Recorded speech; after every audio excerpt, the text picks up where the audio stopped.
Rescue operation, gear 1 ship. Ito yung pasyente natin ngayon guys, Toyota Hilux first gen. Let's go!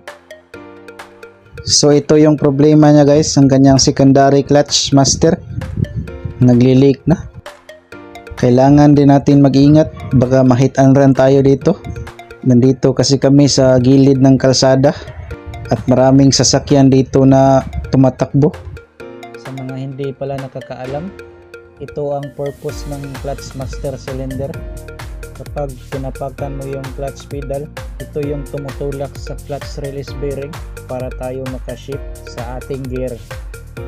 So punta muna tayo ng pisa guys, pipili tayo ng secondary clutch.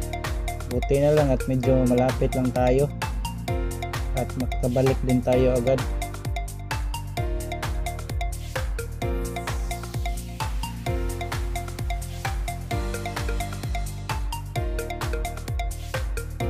So ayan, nakabili na ako.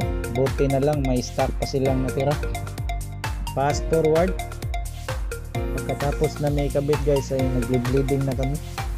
At pagkatapos ng ilang minuto ay natapos na rin kami. At makakauwi na si sir guys.